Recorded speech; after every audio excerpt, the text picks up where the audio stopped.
ఓం శాంతి. ప్రజాపిత బ్రహ్మకుమారి ఈశ్వరీయ విశ్వవిద్యాలయంలో సాక్షాత్తు పరమాత్ముడు పరంధాముడు పతిత పావనుడైన శివభగవానుడే ధర్మస్థాపనార్థం మన భారతదేశంలో భక్తులకు, జ్ఞానులకు, జిజ్ఞాసులకు, సాధువులను ఏ విధంగా పరిత్రాణాయ సాధూనాం వినాశాయ దుష్కృతాం ధర్మ సంస్థాపనార్థాయ అని అన్నట్లుగా ఈ భారతదేశంలో దివ్య ప్రవేశం చేసి కలియుగంలో మానవుల్ని దివ్య జ్ఞానులుగా దివ్య దేవీ దేవతలుగా పరివర్తన చేసే శుభ సమయంలో ఈ జ్ఞానాన్ని మనం కొందరం అర్థం చేసుకోలేక కొన్ని అపోహాలను, కొన్ని అపార్థాలకు గురి అవ్వడం చాలా దురదృష్టకరం. అటువంటి అపోహాలను దూరం చేసుకునే ప్రయత్నం కూడా మనం చేయాలి. ఈ అపోహలకు కారణం కూడా ఏంటంటే, ఒకటి సంపూర్ణ జ్ఞానం అవగాహన లేకపోవడం, ఆధ్యాత్మిక జ్ఞానం పైన అనాసక్తి ఉండడం, జ్ఞాన ఉన్నత ఆశయాలపై విరక్తి భావం, చీకటిలో మగ్గిన జైలు పక్షికి వెలుతురు చూడాలంటే భయం, అజ్ఞానంలో ఉన్నవారికి, దేహ భావనలో ఉన్నవారికి భగవంతుని జ్ఞానం అంటే మరి భయం. అలాంటి ఆధ్యాత్మిక అజ్ఞానులు భగవంతుని యొక్క ఆశ్చర్యకరమైన ఆఫర్ను కూడా పొందలేకపోతున్నారు. భగవంతుడు ఇచ్చే ఆఫర్ ఏంటంటే 1కి కోటి పొందండి అంటున్నారు. ఆ 1 ఏంటి, కోటి ఏంటి ప్రపంచంలో అర్థం కావడం లేదు. మీ సమయం నాకు ఇవ్వండి, మీ ధనం వద్దు, మీ సంపద వద్దు, మీ దేహం వద్దు. ఆ సమయం మనం ఇవ్వాలంటే భక్తి చేసి ఉండాలి, పూర్వజన్మ సుకృతం ఉండాలి, ఇహజన్మ పురుషార్థం ఉండాలి, త్యాగంలో భాగ్యం ఉండాలి. కాబట్టి కనీసం త్యాగ భావన ఉండాలి. మనం ఎన్నో సంవత్సరాలుగా జ్ఞానము, దానము, ధర్మము, వ్రతాలు, పూజలు ఇవన్నీ చేసిన ఫలము భగవంతుడు కాబట్టి అతని ఫలము మనం ఆశించే సమయంలో అపోహలకు గురి కాకూడదు. ఎందుకంటే ఈనాడు పండే చెట్టుకే రాయి పడుతుంది, చక్కెరకే చీమలు పడతాయి, మరి అందని దాక్షని పుల్లన అంటారు. ఎవరికైతే భగవంతుని జ్ఞానం అర్థం కాదో ఈ జ్ఞానం బాగలేదని దానిపైన మరి విరక్తి భావం ఉంటే, మరి ఎవరికైతే జ్ఞాన అనురక్తి ఉందో వాళ్ళు ముందుకెళ్ళాలి. మరి అపోహలు సృష్టించే వారికి దూరంగా ఉండాలని మేము కోరుతున్నాం. కాబట్టి ఇక్కడ 100% నేను దేహము అని అనుకునే వారికి జ్ఞానం అనేది ఆత్మజ్ఞానం కాబట్టి తొందరగా అర్థం కావడం కష్టం. చీకటిని తిడుతూ కూర్చోవద్దు, లేచి వెలిగించాలి. అలాగే తమసోమా జ్యోతిర్గమయ మృత్యోర్మా అమృతంగమయ, అలాంటి అమృతతుల్యమైన జ్ఞానశక్తిని మనము కాస్త త్యాగభావనతో, కాస్త జ్ఞానభావనతో ముందుకెళ్ళాలి.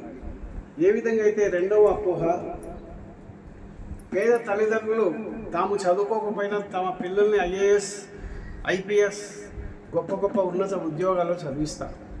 ఎందుకంటే తమ ఆత్మజ్ఞానం పొందకున్న తోటి వారిని గొప్ప దేవీ దేవతలుగా చూసే గుణం మనలో ఉండాలి.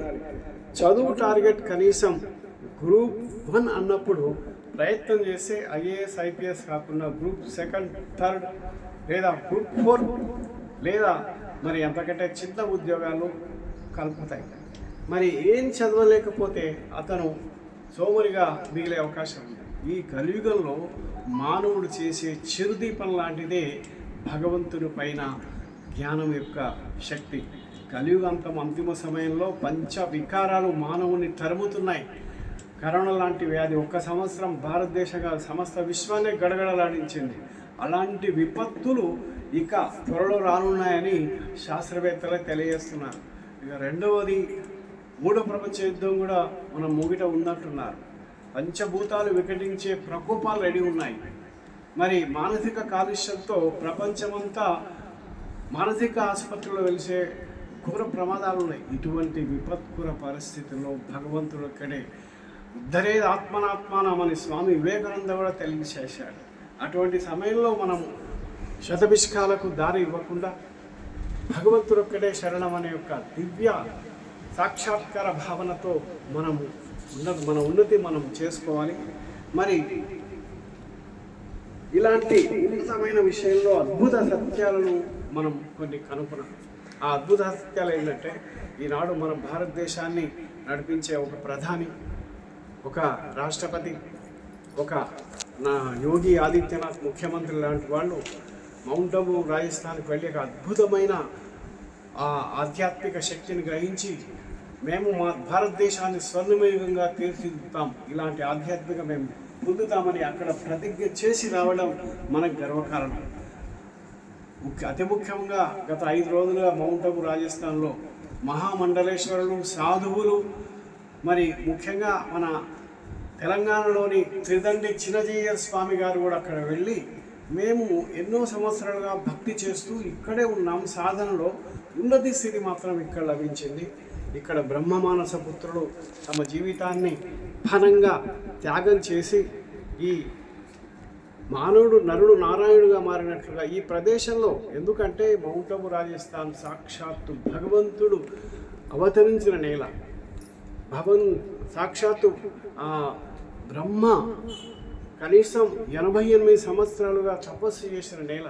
అటువంటి పుణ్య నేల, తప్పు నేల, త్యాగ నేలలో ప్రతి ఒక్కరం అడుగుపెడితే మన దేహం దేవాలయంగా అయ్యే ఎంతో గొప్ప అవకాశం ఉంది. కాబట్టి ప్రతి ఒక్కరి అవకాశాన్ని సద్వినియోగం చేయాలని కోరుకుంటున్నాను. రెండోది, కనీసం పీస్ ఆఫ్ మైండ్ ఛానల్ ఉంది. ఆ ఛానల్ ఇంట్లోనే, మన ఇల్లును దేవాలయం చేసుకోవాలంటే ఎక్కడో కాదు, లేచి వెలిగించి కనీసం అమృత వేళ అంటే బ్రహ్మముహూర్తం 4 to 5 కనీసం ఒక 2 నిమిషాలు నేను ఎవరిని, నా లక్ష్యమేది, నా జీవిత గమ్యమేది, 3వ ప్రశ్న చేసుకోవాలట.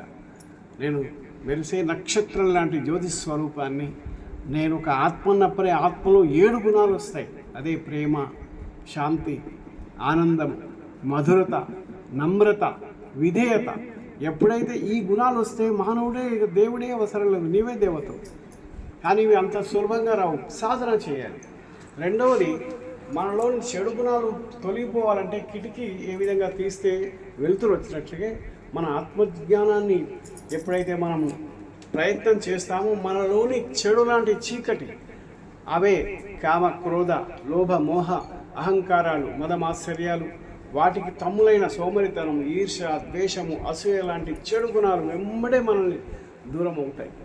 మరి ఇలాంటి ఎంతో ఆధ్యాత్మిక నైతిక ఉన్నతికి కారణమవుతున్న ఈశ్వరీయ విశ్వవిద్యాలయంపై మరి ఎవరు కానీ అపోహలు సృష్టించే పని చేయకూడదు.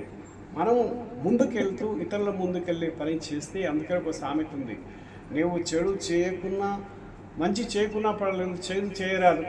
అలాగే సాక్షాత్తు భగవంతుని జ్ఞానాన్ని అపఖ్యాతి చేసే, అర్థం కాని అయోమయంలో సృష్టించే పని ఎవరు పెట్టుకోరాదు, పాపాన్ని మూట కట్టుకోరాదని మరోసారి విజ్ఞప్తి చేస్తూ, ఉచితంగా లభించే ఇంటికి వచ్చే జ్ఞానాన్ని బంగారు అవకాశం తీసుకున్నాడు భగవంతుడు. అలాంటి విశ్వాన్ని స్వర్ణిమ భారత్గా, లక్ష్మీనారాయణ రాజ్యంగా భగవంతుడే ఆజ్ఞయిస్తున్నాడు. నన్ను నమ్మండి, నిశ్చయ బుద్ధి విజయంతి, సంశయ బుద్ధి విరశంతి అన్నాడు గీతలో. గీతలోని ఎందుకు చెప్తున్నానంటే, గీతలో ఉంది జ్ఞానం, కానీ ఏ జ్ఞానం తీసుకోవాలి, ఏది ఉన్నతం కావాలనేది మన యొక్క నిర్ధారణ. అదే స్వయం భగవంతుడు చెప్తున్నాడు. నేను వచ్చి చెప్పనంత వరకు నా జ్ఞానం ఎవరికి అర్థం కాదు. ఒక పుస్తకం ఇస్తే ఒక మేధావి, ఒక పిల్లవాడు మాత్రమే చదివి పాస్ కాగలడు. గురువు లేని విద్య గుడ్డి విద్య అన్నట్లు కలియుడు అంతిమ సమయంలో భగవానుడు గురువుగా మారడు. మనకు భగవద్గీతలోని ముఖ్య శ్లోకాలను స్వధర్మే నిధనం శ్రేయ పరధర్మం భయావహ అన్నాడు. నీ ధర్మము శాంతి, పవిత్రత, ప్రేమ. కలియుగ అంతిమ సమయంలో నేను జ్యోతిర్లోకంలో మహాజ్యోతిని. ఎందుకంటే ఇంతవరకు మనకు అర్థం కాక భగవంతుడు అంటే దేహదారి దేవత అనుకున్నాం. మానవుడు దేవత అవుతాడు, భగవానుడు కారడు అంటున్నాడు. భగవానుడు ఒక 3 లక్షణాలు భగవంతుడి యొక్క అవతరణ: అజన్మ, అభూక్త, అశరీరి, అయోనిజ. తర్వాత జన్మ కర్మచమే దివ్యం అన్నాడు. నా జన్మ, నా కర్మ దివ్యంగా ఉంటుంది. నేను శ్రీరాముని మాదిరిగా, శ్రీకృష్ణుని మాదిరిగా మీరే అవుతారు, కానీ నేను మిమ్మల్ని అలా గొప్ప దేవతలుగా తయారు చేసి, దేవీ దేవతలు తయారు చేసి నేను తిరిగి పరంధామం వెళ్ళిపోతాను.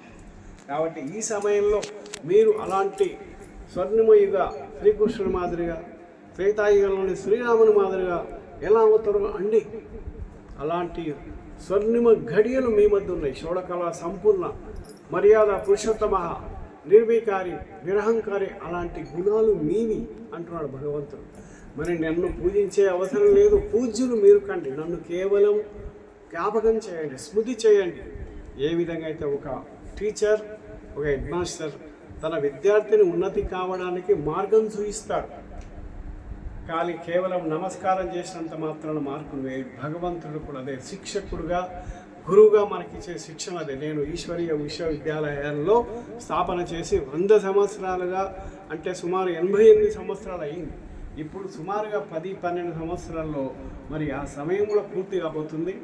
అది చాలామంది నోస్ట్రాడామస్, జాన్ డిక్సన్, తర్వాత ఇంకా శాస్త్రవేత్తలు చాలామంది చెప్తున్నారు. మరి విశ్వం పైన యుద్ధ మేఘాలు ఉన్నాయి, తర్వాత అనేక రకాలైన ప్రమాదాల మధ్య ఉన్నా కానీ భగవంతుడు ప్రవేశించిన సమయం కూడా ఇదే. కాబట్టి మనం మహాభాగ్యం పొందుదాం. వినాశం కాదు ఇది సృష్టి, మరో అద్భుతమైన స్వర్ణమయుగా ఆరంభానికి అని శుభ సంకల్పం మనం చేసి, మనం ఎంతో శ్రేష్టమైన ఆశయంతో, శ్రేష్టమైన లక్ష్యంతో మనం ముందుకెళ్ళాలని, ప్రతిరోజు కనీసం ఈ జ్ఞాన సాధన ఈ విధంగా చేయాలని నేను శుభ సంకల్పం చేస్తూ అది ఎలా చేయాలో చెప్తాం. ఓం శాంతి శాంతి. అహం ఆత్మస్వరూపః మత్పిత శివ పరమాత్మః మద్గృహ పరం ధామః లక్ష్యః దేవీ దేవతః. నేను ఒక శాంతి స్వరూపాన్ని, జ్యోతి స్వరూపాన్ని, ఒక మెరిసే నక్షత్రం లాంటి వాడిని. నా ఆత్మిక తల్లి, తండ్రి, సద్గురువు సాక్షాత్తు నిరాకార జ్యోతిర్బిందువు శివ భగవానుడు.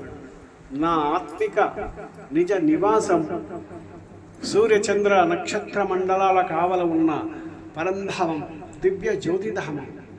ఆ జ్యోతిధామంలో నా తండ్రి పరమశివుని నుంచి నా మనస్సు లేదా ఆత్మపైన శాంతి కిరణాలు, ఆనంద కిరణాలు, పవిత్రతా కిరణాలతో నా మనస్సు లేదా ఆత్మ శక్తిశాలిగా తయారై ప్రపంచంలో ఉండే ఎటువంటి పరిస్థితులనైనా ఎదుర్కొనే ధైర్యము, త్యాగము, ప్రేమ అలాంటి గుణాలను తీసుకొచ్చిరాగాక. ఓం సర్వే జన సుఖినో భవంతు, సర్వే భద్రాని పశ్యంతు, మా కశ్చిత్ దుఃఖవాగ్నవే. ఓం శాంతి శాంతి శాంతి.